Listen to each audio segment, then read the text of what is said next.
Bangladesh RAB যদি কাউরে গ্রেফতার করে, যেমন আমারে র্যাব গ্রেফতার করেছিল, র্যাব যদি কাউকে গ্রেফতার করে, এই বাহিনী যদি কাউকে গ্রেফতার করে, সায়া রইছো কে মিয়া, শোনো মিয়া, তুমি এগুলো অভিজ্ঞতা নাই, আমার আছে অভিজ্ঞতা, শোনো। র্যাব যদি কাউকে গ্রেফতার করে, তাহলে র্যাব কি করে গ্রেফতার করে জানেন? র্যাব কালা চশমা পরাইয়া দেয়। এখানে আইন শৃঙ্খলার লোক আছে, গোয়েন্দা বাহিনী আছে, শুনতেছে সব। আমি তো বুরকার ভিতরে বইয়া কথা বলতেছি না, ক্যামেরার সামনে বলতেছি। এরা গ্রেফতার করে কি পরায়? কালা চশমা পরায়। কালা চশমার ফজিলত কি? কালা চশমার ফজিলত হলো, এইটা যদি পরানো হয় তাহলে আপনাকে কি মাটির নিচে নেওয়া হইতেছে নাকি আসমানে নেওয়া হইতেছে? আপনি কি দেশে আছেন নাকি ইন্ডিয়া চলে গেছেন?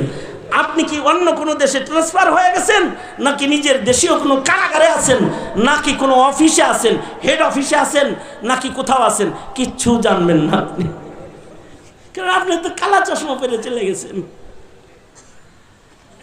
তবে আমাকে যিনি গ্রেফতার করেছেন তিনি বলে, হুজুর আমি আপনার বয়ানের ভক্ত, আপনাকে আমি উত্তরা হেডকোয়ার্টারে নিয়ে যাচ্ছি, আপনার ভাইকে বলে দিয়েছি সে যেন সকালবেলায় আপনার কাপড় দিয়ে যায়।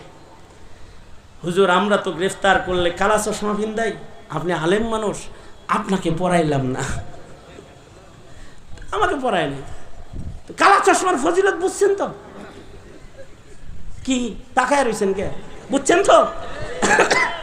কালো চশমার ফজিলত হইল, এটা পড়লে বোঝা যাবে না কই আছেন, কোথায় আছেন, কই লয়ে গেছে আপনারে, কে বাড়ি শুরু করছে তারেও দেখবেন না। বুঝেন না এই কথাটা? ময়দানে মাহশারে দুনিয়ার মাটিতে যারা জালেম, এই পৃথিবীর মাটিতে যারা জুলুমকারী, তাদেরকে আল্লাহ তাআলা হাশরের মাঠে জুলুমের কালা চশমা পরায়া দিবে, কালা চশমা পরায়া দিবে। তখন সে আল্লাহর রাসূলের সামনে দাঁড়ায় থাকবে ঠিক, কিন্তু হাউজে কাউসার খাওয়ার ভাগ্য তার হইব না, কারণ তো কালা চশমা হাউজে কাউসার দেয় না। তো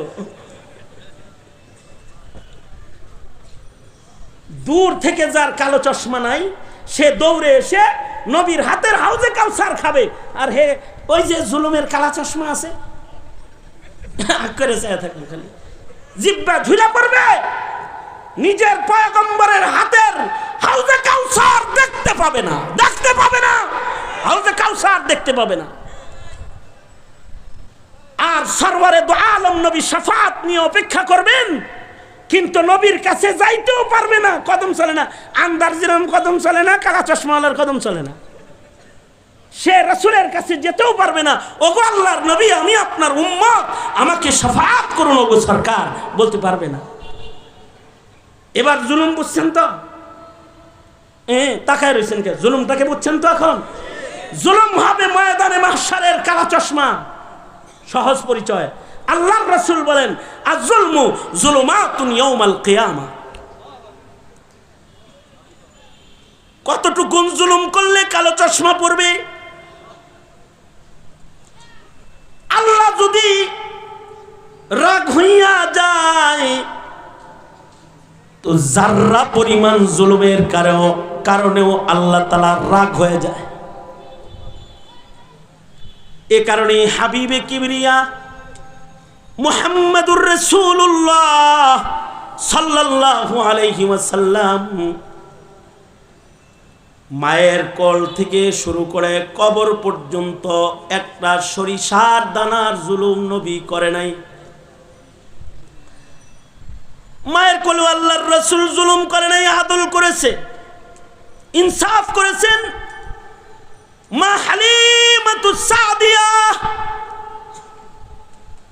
আল্লাহর রাসূল কি বলে, ওগো বাবা মুহাম্মদ, ছোট্টবেলায় তুমি যখন আমার স্তনের দুধ পান করেছ, বাবা তুমি আমার ডান স্তন পান করেছ,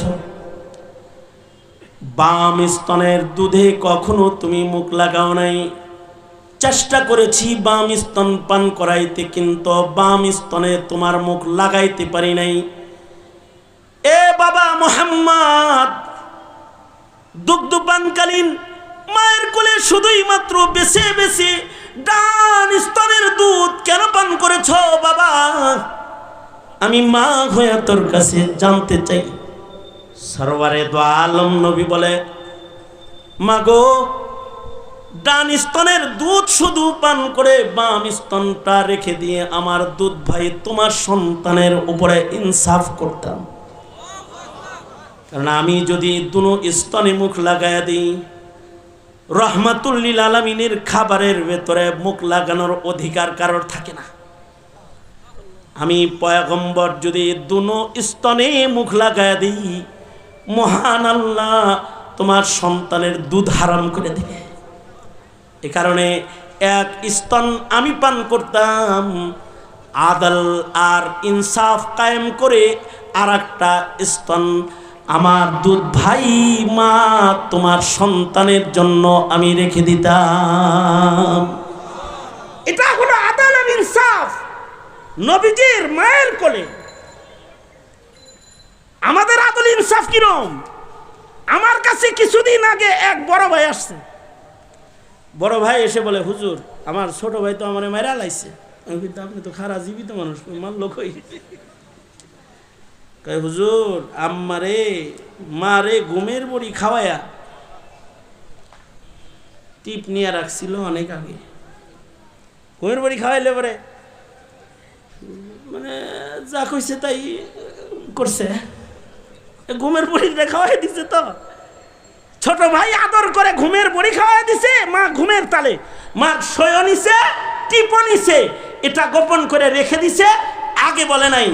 মা কবরে যাওয়ার পরে দেখি সয়ও ঠিক আছে, টিপও ঠিক আছে। তার মানে আমার মাকে অজ্ঞান করে ঘুমের বড়ি খাওয়াইছে, আমি অজ্ঞান করে খাওয়াইছি। এটা বুঝলেন কেমনে?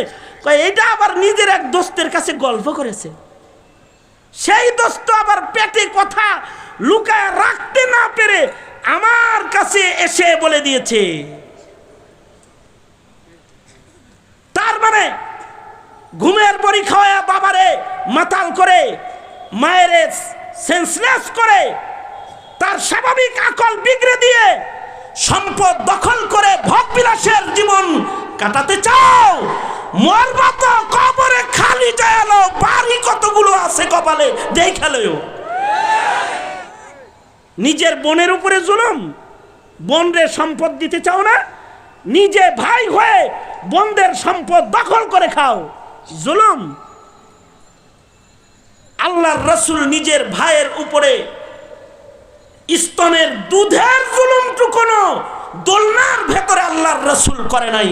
আওয়াজ করে জোরে বলুন আল্লাহু আকবার কাবীরা। মুহাম্মাদুর রাসূলুল্লাহ সাল্লাল্লাহু আলাইহি ওয়াসাল্লামের তালিম।